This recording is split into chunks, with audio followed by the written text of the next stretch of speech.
At 1213 hours on the 8th of June 1943, Ensign Tsutomu Takahashi stood on the deck of IJN Mutsu, watching the flying cadets from Tsuchiura Naval Air Group Mill around No. 3 turret. 113 cadets, 40 instructors, all aboard for familiarization training, learning about the battleship that symbolized Japanese naval power, second only to Nagato. Mutsu and Nagato are Japan's pride. The phrase everyone knew, the ships everyone recognized. Takahashi saw smoke, not the usual funnel exhaust. This came from near No. 3 turret. Aft, port side. Brown smoke curling up into the humid air above Hashirajima anchorage. He turned toward it. Others noticed. Someone shouted. The smoke thickened. Then everything ended. The explosion tore through magazine No. 3 with the force of 300 tons of cordite and black powder primers detonating simultaneously. The shockwave propagated outward at supersonic velocity. The aft section of the ship, everything abaft, No. 3 turret, separated instantly.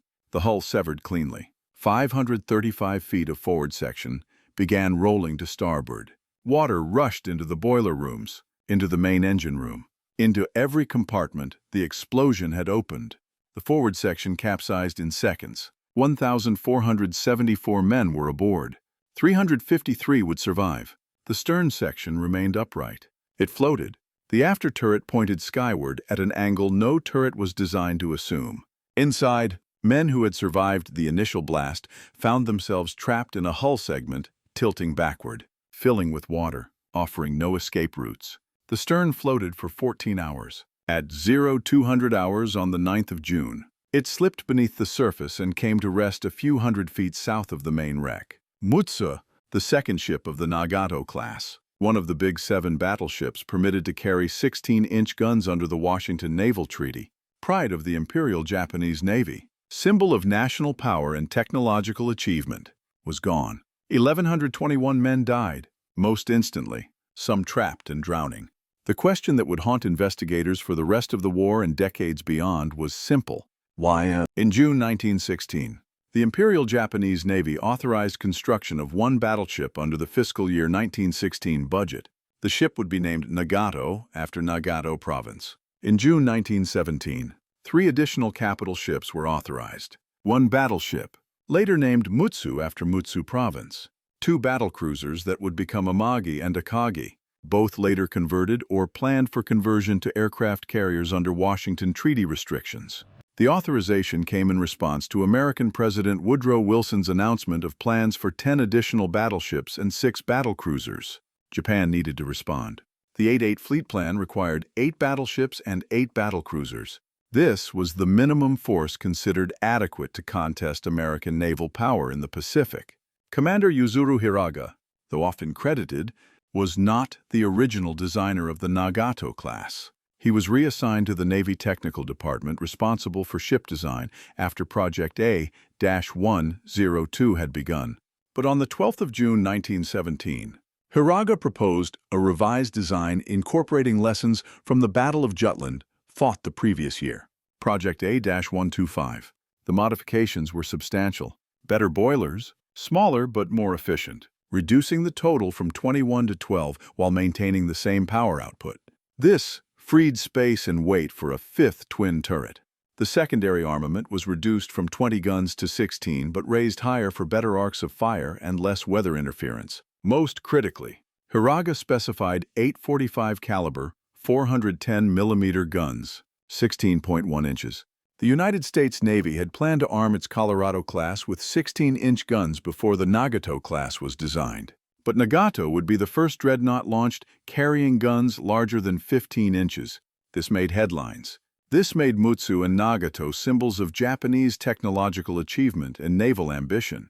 The first ships in the world with 16-inch main armament, the most powerful battleships afloat when they commissioned. Mutsu was laid down at Yokosuka Naval Arsenal on the 1st of June 1918, launched 31st of May 1920.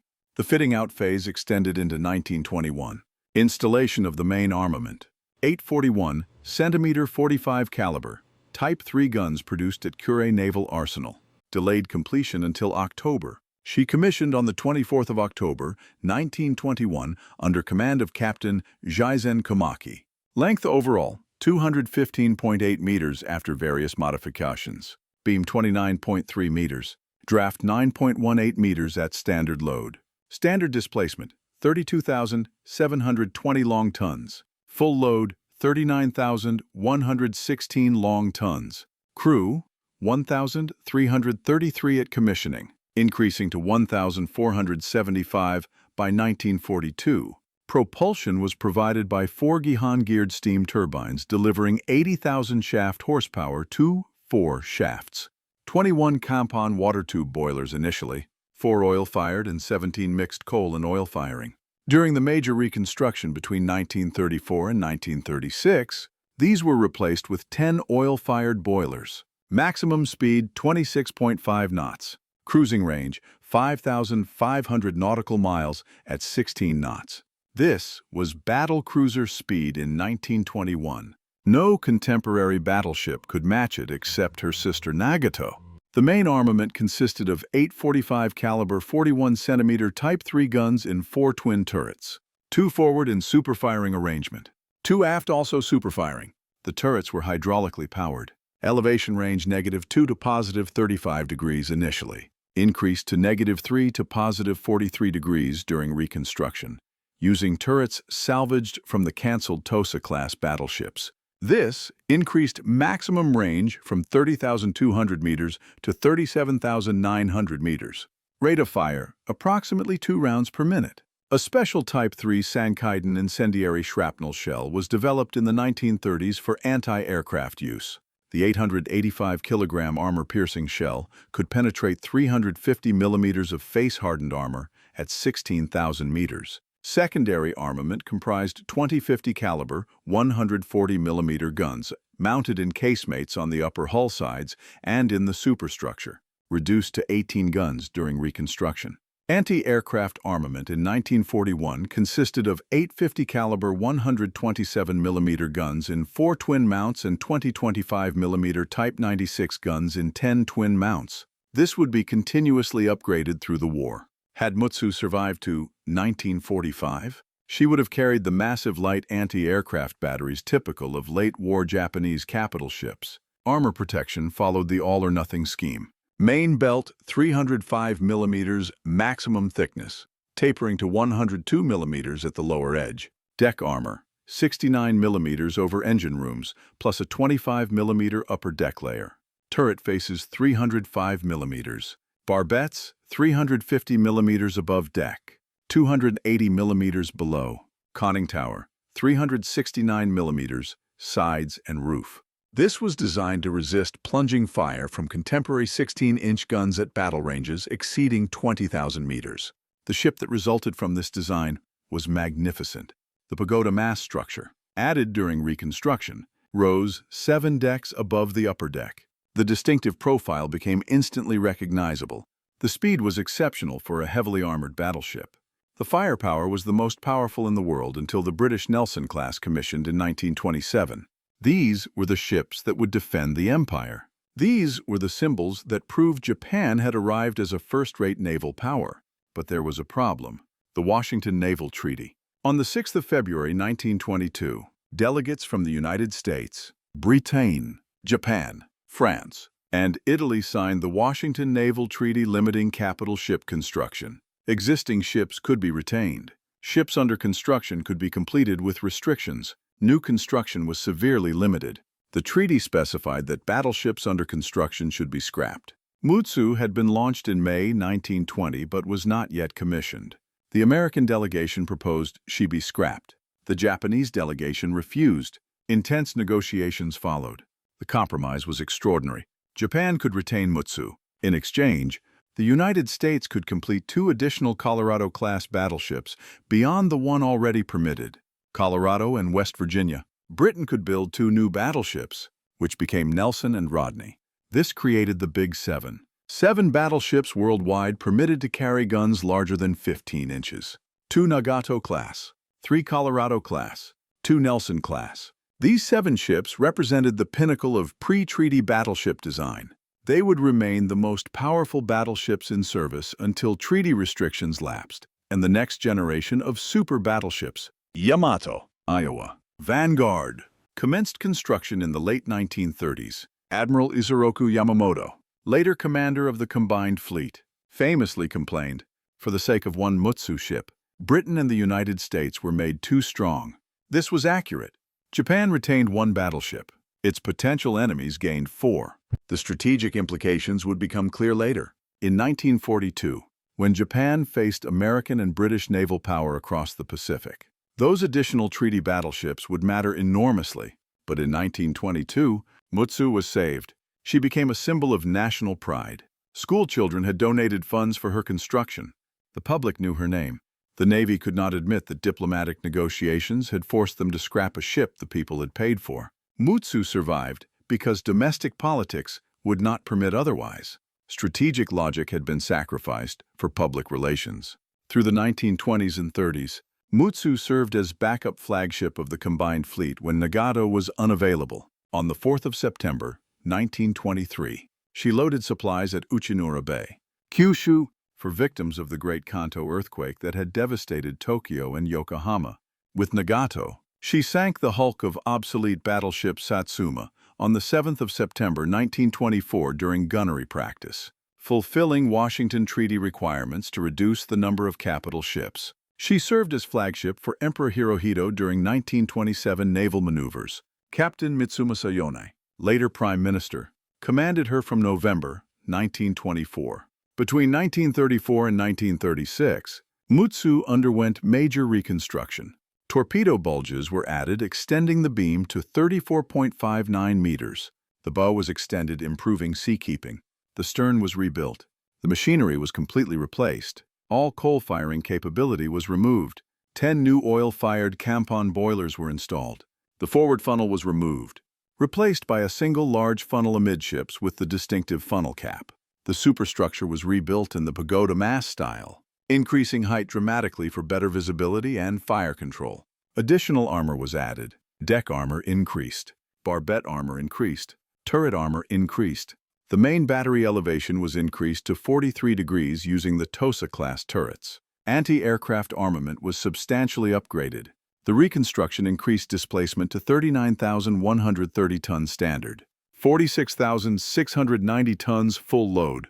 These modifications kept Mutsu relevant as newer battleships like Yamato entered service. When war began on the 8th of December 1941, Mutsu was assigned to Battleship Division 1 of the First Fleet. She was one of the most powerful ships in the Imperial Japanese Navy. She should have been at the forefront of operations. She was not. Japanese battleship doctrine emphasized preservation of capital ships for the decisive battle, the battle that would decide the war, the modern Tsushima that would cripple the American Pacific Fleet and force a negotiated peace. Every operation was measured against this doctrine. Should we risk battleships now or preserve them for the decisive engagement later? The answer was almost always preserve. On the 7th of December, 1941, while Nagato served as Admiral Yamamoto's flagship and 6 carriers struck Pearl Harbor, Mutsu patrolled the Ogasawara Islands, deterrence, showing the flag, accomplishing nothing operationally significant. From the 4th to 6th of June 1942, during the Battle of Midway, Mutsu was part of the main body under Admiral Yamamoto, 300 miles behind the carriers, too far to intervene when the battle was decided. The plan had been to lure American carriers into a trap where Japanese battleships could engage them. The plan failed. The carriers were lost. The battleships accomplished nothing. On the 24th of August, 1942, Mutsu participated in the Battle of the Eastern Solomons, again as part of the main body, again too far from the carriers to influence the outcome. She was too slow to keep up with the fleet carrier force. After the battle, she escorted damaged carrier Shokaku back to Truk, then returned to Japan. This was her only active engagement, her closest approach to combat. She never fired her main battery in anger. She never engaged an enemy warship. For 21 years of service, she had steamed thousands of miles, consumed tens of thousands of tons of fuel oil, tied up dockyard capacity for multiple reconstructions, absorbed resources that could have built destroyers or submarines, and accomplished nothing strategically significant. By January 1943, Japanese naval strategy was in crisis. The Guadalcanal campaign was failing. Carrier strength had been gutted at Midway and subsequent battles. Fuel shortages restricted operations. The combined fleet was being forced into a defensive posture. Battleships like Mutsu, designed for offensive operations and decisive fleet engagements, found themselves relegated to training missions and transport duties. On the 7th of January, 1943, Mutsu returned to Japan from Truk. She spent the next months at Hashirajima anchorage, training, waiting, consuming fuel, representing power that could not be effectively employed because the strategic situation no longer permitted offensive battleship operations. On the 13th of April, 1943, Mutsu loaded ammunition at Kure Naval Arsenal for operations near Alaska's Aleutian Islands. Following the Battle of the Komandorsky Islands, the operation was canceled. Logistical problems, fuel shortages, the constant refrain of late-war Japanese military operations. She returned to Hashirajima. More training, more waiting. By June, Mutsu had become a training vessel for flying cadets, familiarizing future naval aviators with capital ship operations. This was useful, but hardly the mission a battleship was designed for. On the 8th of June, 1943, Mutsu was moored to buoy number 2, designated for the Battleship Division 2 flagship, approximately 3 kilometers southwest of Hashirajima Island, just west of Mitsuhima Island in the inland sea. Weather was clear, seas calm. Temperature 26 degrees Celsius, humidity high, typical June conditions in the Seto Inland Sea. 113 flying cadets and 40 instructors from Tsuchiura Naval Air Group were aboard. Total complement 1,474 men. 4 ships were in the vicinity. Battleship Fuso, light cruiser Tatsuda, destroyers Wakatsuki and Tamanami, all moored at their assigned buoys. A normal day. Training. Routine. The war hundreds of miles away. At approximately 1210 hours. Observers on nearby ships noticed smoke rising from Mutsu's stern. Brown smoke. Not white or gray. Brown. Thick. Coming from the vicinity of number 3 turret. Port side. Aft. The smoke increased rapidly. Some witnesses later said they saw flames. Others only smoke. Within 3 minutes, the smoke was clearly visible from all nearby ships. Something was wrong, but there was no alarm, no distress signal, no indication from Mutsu that an emergency was developing. At 1213 hours, the magazine exploded.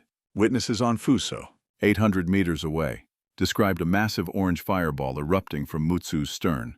The fireball rose hundreds of feet into the air. The shockwave propagated across the water. Windows shattered on Fuso. Men were knocked down by overpressure. The sound, a deep bass rumble followed by cracking reports as secondary explosions cooked off, was heard 30 kilometers away on shore. When the smoke cleared, Mutsu was in 2 pieces. The aft section, everything behind number 3 turret, was separated completely.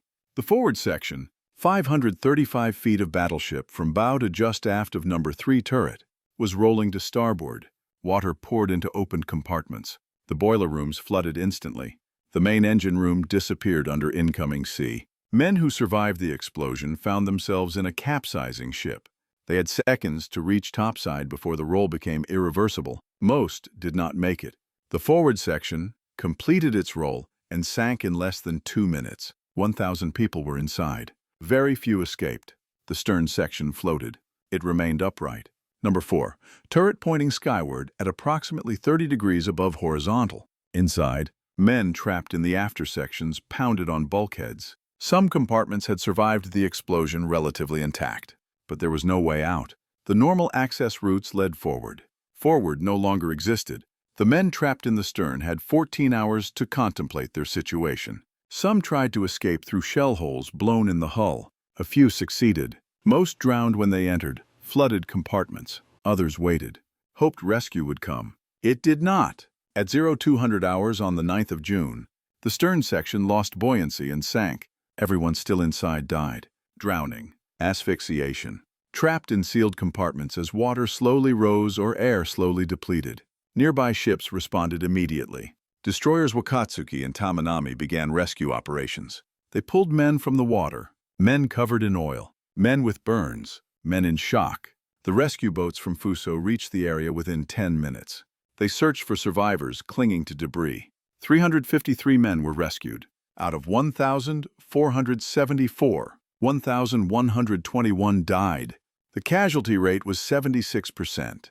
For comparison, when HMS Hood exploded at the Battle of the Denmark Strait. 1,415 died out of 1,418. A casualty rate of 99.8%. Mutsu's explosion was slightly less catastrophic than Hood's, but only slightly. The initial assumption was enemy action. American submarine. The destroyers immediately began dropping depth charges. Sonar searches found nothing. No periscope had been sighted. No torpedo tracks observed. The water in Hashirajima anchorage was extensively patrolled and netted against submarines. An American submarine penetrating that far into the inland sea was theoretically possible but operationally improbable. The depth charge attacks continued for hours anyway. Nothing was found because nothing was there. The Imperial Japanese Navy convened an investigation commission on the 11th of June, 3 days after the sinking. The commission's mandate was to determine cause of loss and recommend preventative measures. The investigation was led by Vice Admiral Mitsumi Shimizu. The commission examined 3 hypotheses: enemy action, internal sabotage, accidental explosion. They interviewed survivors. They examined the explosion site. They reviewed Mutsu's maintenance records, ammunition loading procedures, crew discipline records, everything potentially relevant. On the 25th of June, the commission issued preliminary conclusions 17 days after the explosion, well before the investigation of the wreck was completed. The conclusion was sabotage. A disgruntled crewman had deliberately ignited the magazine. The commission provided no physical evidence for this conclusion, no identification of the specific crewman, no motive beyond general dissatisfaction, no explanation of how access to the magazine was obtained or how ignition was achieved. The conclusion was presented as fact. The case was closed. This was absurd. 17 days was insufficient time to conduct a thorough investigation. The wreck had not been fully examined. Survivors had not been systematically debriefed. Alternative hypotheses had not been adequately explored. The commission had reached a conclusion designed to satisfy political requirements rather than determine technical truth. Sabotage by a disgruntled crewman implied no systemic problems, no design flaws, no procedural failures, no institutional responsibility. The problem was one bad actor who had been conveniently killed in the explosion he caused. Case closed. Move on. The survivors knew better. Multiple witnesses had seen brown smoke coming from No. 3 turret before the explosion. Brown smoke indicated burning cordite propellant. The Type 3 Sankaiden anti-aircraft shells stored in the magazines used different propellant that burned white. Experiments were conducted at Kamigakubi Experimental Range at Kure Naval Arsenal. Type 3 shell propellant was burned. It produced white smoke. Standard projectile propellant was burned. It produced brown smoke. Survivors confirmed the smoke they saw was brown. Therefore, the Type 3 shells could not have self-ignited and caused the explosion. But something had ignited the standard propellant. The investigation examined whether the Type 3 shells could self-ignite. These shells were complex. A 16-inch shell casing filled with hundreds of incendiary submunitions and a bursting charge designed to disperse them in a cone in front of enemy aircraft formations. The idea was to create a cloud of burning phosphorus that would ignite aircraft or at least force them to maneuver. The shells were temperamental. The incendiary composition was sensitive to heat and shock. Large numbers of Type 3 shells were stored in magazines on all Japanese battleships and heavy cruisers. If they could self-ignite, every capital ship in the fleet was at risk. The experiments failed to induce self-ignition. The Type 3 shells were subjected to heat, vibration, shock, everything that might cause them to detonate prematurely. They remained stable. The commission concluded Type 3 shells were not the cause. All restrictions on their embarkation were lifted. The shells were again loaded on capital ships. If the investigation was correct, this was safe. If the investigation was wrong, the entire fleet was at risk of repeating Mutsu's fate. Nobody knew which. On the 17th of June, 9 days after the explosion, dive boat No. 3746 was sent down to examine the wreck. This was a small Nishimura-class search and rescue submarine with a crew of 7 officers. It could crawl along the harbor bottom examining wreckage. The mission was to document damage and assess feasibility of raising the ship. At approximately 100 hours, the submarine became snagged on wreckage. It could not free itself. The crew attempted to blow ballast. The connections were fouled. They attempted to reverse. The submarine remained trapped for hours. The crew worked to free themselves while oxygen depleted. The submarine had enough air for perhaps 12 hours submerged. They had been down 5 hours when they became trapped. 7 hours of oxygen remained. Then 6, then 5, outside. Rescue vessels attempted to locate them. Sonar was ineffective in shallow water among wreckage. At approximately 1900 hours, after 18 hours, submerged and near complete oxygen depletion, the crew managed to free the submarine. It surfaced. All 7 officers survived. Barely. The mission provided useful data on the wreck condition, but nearly killed an entire submarine crew in the process. On the 22nd of July, divers completed their survey of the wreck. The forward section lay on its side in approximately 35 meters of water. The hull was extensively damaged. The explosion had torn open the stern. Flooding had been catastrophic. The machinery spaces were destroyed. Turrets 1 and 2 were intact, but the mechanisms were underwater and inoperable. Salvage would require cutting away damaged sections, sealing the hull, pumping it out, then attempting to right and raise it. The cost would be enormous. The time required would be measured in years. The Navy leadership briefly considered it. The decision was negative. Mutsu was struck from the Navy list on the 1st of September 1943. The loss was declared a state secret. Mutsu's sinking was not announced. Her name remained on published fleet lists. Official communications referred to her as if she still existed. Survivors were dispersed to various garrisons across the Pacific. Some were sent to Rabaul, some to Truk, some to the Marshall Islands, anywhere far from Japan where they could not spread rumors about what had happened. This was standard procedure for disasters that might damage morale. The Japanese public could not be told that one of the 2 symbols of naval power had exploded and sunk while sitting safely at anchor in home waters. The Americans could not be told because confirming their own intelligence was valuable and might reveal sources. Everyone had to be kept ignorant. The Allies suspected Mutsu's loss by May 1944. Australian military intelligence acquired interrogation transcripts from a captured member of the Kure Special Naval Landing Forces. He mentioned Mutsu's loss during routine questioning. In August 1944, a captured member of the 90th Naval Garrison Unit corroborated the story. He described hearing rumors of an unexplained explosion aboard a battleship at Hashirajima. United States Navy intelligence assessed these reports but could not confirm them. Both sources were describing rumors, not first-hand knowledge. The reports might be true. They might be Japanese disinformation. They might be garbled accounts of some other incident. American intelligence did not officially record Mutsu as lost until after the war when Japanese records were captured and survivors interviewed. In July 1944, the oil-starved Imperial Japanese Navy conducted Operation Take Bamboo. Divers descended to the wreck. They cut access holes into fuel tanks. Pumps were lowered. 580 tons of fuel oil were recovered from the wreck. This was desperately needed. By mid-1944, Japan was critically short of oil. Every tanker from the Dutch East Indies faced American submarine attack. Fuel reserves were declining. Recovering oil from a sunken battleship was economically absurd but strategically necessary. The fuel that had been loaded onto Mutsu for operations that never occurred was more valuable in July 1944 than the ship itself had been. After the war, the truth emerged slowly. Survivors were located, interviewed, their accounts compiled. The official investigation report was found in captured Navy records. Post-war analysts examined the evidence. Several theories emerged about what actually caused the explosion. Theory 1 was sabotage. A disgruntled crewman deliberately ignited the magazine. The official conclusion: the problem was evidence. No crewman was identified. No motive was established. No method was described. One survivor mentioned a sailor who had been accused of petty theft and was scheduled to face court-martial on the 8th of June. The theory was that he started a fire as a distraction to escape. His body was later recovered and identified. If he was responsible, his plan failed catastrophically. But there is no evidence he was anywhere near No. 3 magazine when the explosion occurred. His location in the ship at 1213 hours was never established. Blaming him was convenient. It was not proven. Theory 2 was accidental fire. Multiple survivors reported seeing smoke before the explosion. Brown smoke indicating burning propellant. Something had ignited cordite in the magazine. Japanese warships were known for lax safety procedures. Wooden decking, wooden furniture, cotton and wool bedding, flammable insulation, old electrical wiring prone to shorting.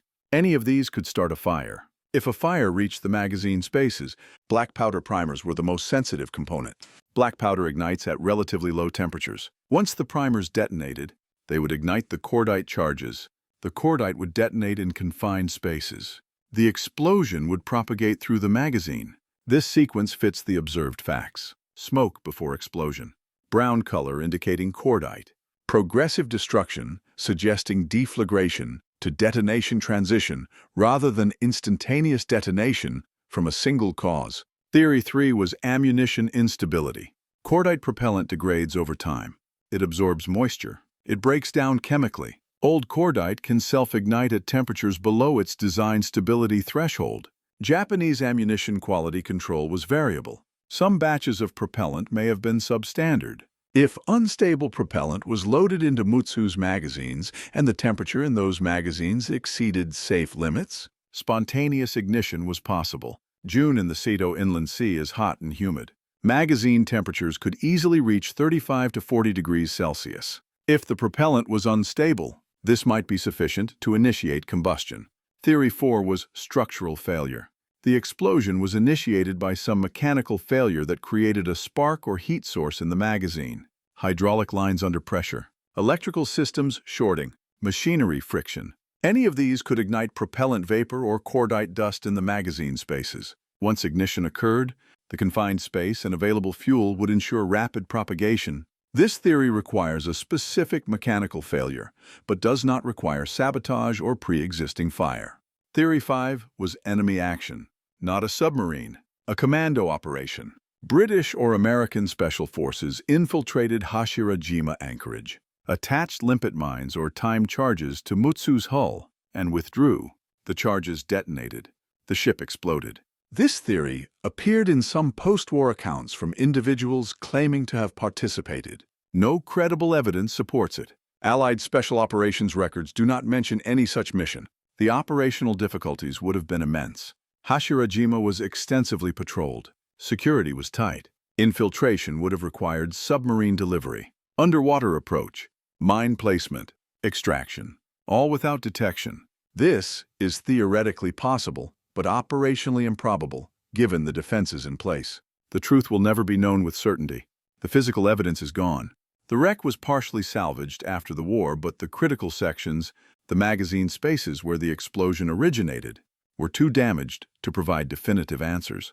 The survivors are nearly all dead. Their testimony was recorded, but it consists of observations from various locations in the ship. None of them in the magazine at the moment of ignition. They saw smoke. They felt the explosion. They escaped or died. What they saw does not tell us why the magazine exploded. What can be stated with confidence is that the official explanation is inadequate. Sabotage by an unidentified crewman with no established motive using unknown methods is not a satisfactory conclusion. It is a conclusion designed to avoid institutional responsibility. Accidental fire seems more probable. Japanese capital ships carried large quantities of flammable materials. Safety procedures were lax compared to British or American standards. Magazine temperature control was inadequate. The cordite was degrading in storage. Any or all of these factors could have contributed. A small fire in crew spaces or electrical spaces could have spread to magazine access routes. Once fire reached the black powder primers, catastrophe was inevitable. The lesson that should have been learned was not learned. Mutsu exploded because of systemic failures in ammunition safety, ship construction, and operational procedures. These failures were not unique to Mutsu. Every Japanese capital ship had similar vulnerabilities. But rather than examine those vulnerabilities and correct them, the investigation concluded the explosion was an isolated incident caused by one bad actor. Therefore, no systematic changes were required. This was institutional denial at the highest level. Mutsu's loss represented the fifth largest loss of life from accidental explosion in naval history. Only the explosions that destroyed HMS Vanguard in 1917, IJN Kawachi in 1918, French battleship Liberté in 1907, and Russian battleship Imperatrica Maria in 1916 killed more men. It was the second worst loss of life from accidental explosion on a ship in World War II after only Fort Stekine's explosion at Bombay in 1944. 1,121 men died, most instantly, some trapped and drowning, some burned, some crushed by collapsing structure. They died on a ship sitting safely at anchor 300 miles from any combat. They died because something went wrong with procedures or materials or design. They died preventable deaths. After the war, extensive salvage operations recovered portions of the wreck. The chrysanthemum mon, the 1.2-meter imperial crest representing the throne, was salvaged in 1953 but was subsequently lost or scrapped. Number 4. Turret was raised and is now on display at the Imperial Japanese Naval Academy at Itajima. A secondary casemate gun is displayed at Yasukuni Museum. Various other artifacts were recovered. Much of the steel was cut up and reused. Because Mutsu was built before nuclear testing began, her steel does not contain radioactive isotopes present in all post-1945 steel. This makes it valuable for radiation shielding and sensitive scientific instruments. Pieces of Mutsu are still in use in Japanese research facilities for this purpose. In 1978, a memorial museum was opened on Hashirajima Island near the site where Mutsu sank. It displays artifacts recovered from the wreck, a scale model of the ship, photographs of survivors, testimony from eyewitnesses. The museum is maintained by survivors and family members. It is visited by few people. Hashirajima is not a tourist destination. The museum exists to preserve memory, to honor the dead, to remind visitors that 1,121 men died here for reasons that remain disputed. When we assess Mutsu's impact on the war, the conclusion is uncomfortable. She accomplished almost nothing operationally significant. 21 years of service, Midway where she was too far from the action to matter, Eastern Solomons where she was too slow to keep up, training missions, transport duties, then explosion. For the resources consumed to build, maintain, modernize, and operate Mutsu, Japan received negligible combat effectiveness. Those resources would have been better allocated to destroyers, submarines, or aircraft carriers. One battleship that never fired its guns in combat consumed enough steel, fuel, ammunition, and trained personnel to build 30 destroyers or 100 submarines. Those destroyers and submarines would have sunk more American ships than Mutsu ever could have. But this misses the larger point. Mutsu was not built primarily as a combat vessel. She was built as a symbol of Japanese industrial capacity, symbol of Japanese technological achievement, symbol of Japanese great power status. The public called her Mutsu and Nagato or Japan's pride. This was literal. These two ships represented everything Japan aspired to become. A modern industrial nation, a first-rate naval power, an empire that could stand equal with Britain and America. When Mutsu exploded, she took 1,121 men with her. But she also took the illusion that symbols equal substance. She demonstrated that pride in technological achievement does not translate to operational effectiveness. She proved that building magnificent ships to impress rivals is meaningless if those ships cannot be effectively employed in war. And she revealed that institutional denial, the refusal to acknowledge systemic problems, leads to preventable disasters. The official investigation concluded sabotage. Post-war analysts suspected fire. The truth remains unknown. What is known is that 1,121 men died on the 8th of June 1943 because something went catastrophically wrong with a ship that should have been safe. They died far from combat. They died on a ship sitting at anchor undergoing routine training. They died because someone or something ignited 300 tons of explosive in a confined space, and the resulting blast tore the ship in two. Those men deserve to be remembered not as victims of sabotage by a disgruntled crewman, but as casualties of institutional failure.